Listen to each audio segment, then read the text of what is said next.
Let's dive into a really powerful story from Major Retired Tariq Mahmoud.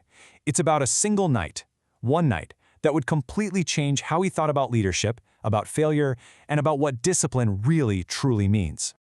Okay, so picture this. We're at the officer training school in Mangla, Pakistan. It's cold, the sky is dark, and a team of young cadets is standing on the edge of a massive challenge.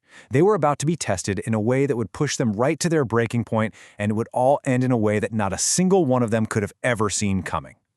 So what was this mission?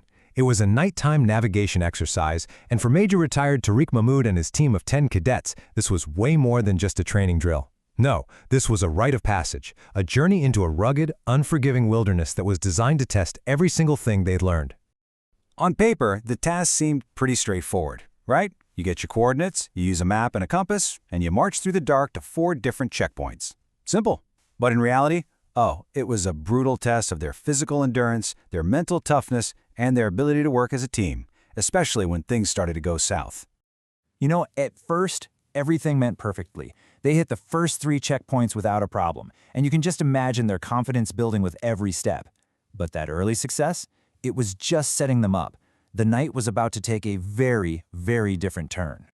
And this is where it all started to unravel. Just one tiny miscalculation between that 3rd and 4th checkpoint sent them completely off course. And the more they tried to fix it, the more lost they became. The whole plan had just shattered into a million pieces. I mean, can you imagine? They'd been marching for hours. Fatigue was setting in deep, and that quiet, creeping sense of panic started to take hold. Suddenly, the compass was useless, and the map, their one trusted guide, might as well have been written in an alien language. They were totally, completely lost in this endless, oppressive darkness. So, right at their absolute lowest point, when they were exhausted and desperate, they stumbled onto something. Faint shapes in the dark slowly revealed themselves to be these old, weathered stones. They had wandered into an eerie, ancient graveyard. It had to be unsettling, but it was also the only chance they had to find some kind of shelter and just rest. The team found this small, run-down hut to get out of the cold, 9 of them crammed inside to try and get some sleep.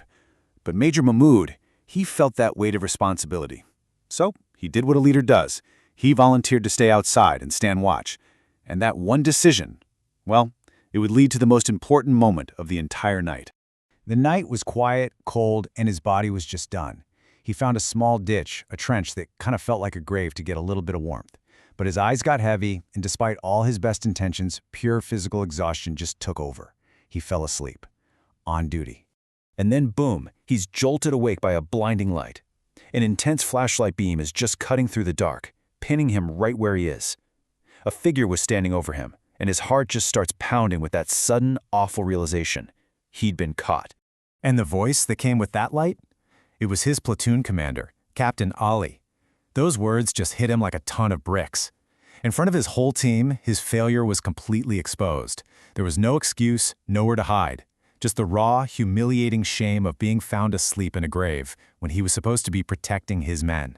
See, in the military, when a leader makes a mistake, the whole team carries the weight. Major Mahmoud's one moment of weakness wasn't just his problem anymore. It meant his entire team was now going to face the music right alongside him. The real test was only just beginning. So what was the punishment? They had to cover the entire rest of the way back to the training hostels, but not by walking. Oh no, they were going to pay for this mistake with every single inch of their bodies. The commander's order was absolutely brutal. They would do front rolls the entire way back. One after another, they dropped to the ground. That first roll was a mixture of pain and pure humiliation. Soon their muscles were on fire, their bodies were screaming, but they kept going, rolling and rolling through that cold, endless night as one single, suffering unit. Finally, after what must have felt like forever, they arrived at the hostels. They were physically broken, completely exhausted, and totally humiliated. But as they all stood there together, something strange started to happen. A sense of accomplishment began to sink in. They hadn't just endured a punishment, they had learned something profound. And for Major Mahmoud, that night completely redefined leadership. It turns out, it's not about being perfect, it's not about never making mistakes, it's about owning your failures, facing the consequences, and letting those incredibly hard lessons forge you into someone even stronger. So that graveyard, the place of his biggest failure and deepest humiliation, it was transformed. It wasn't just a symbol of an end. For him and his team, it became the grave of their old selves and the birthplace of real discipline, true accountability, and unshakable character. This whole story really makes you think, doesn't it? When we look back on our own lives, at our biggest moments of growth, where do those lessons really come from? Is it from all the times we succeeded, or is it from something much, much harder?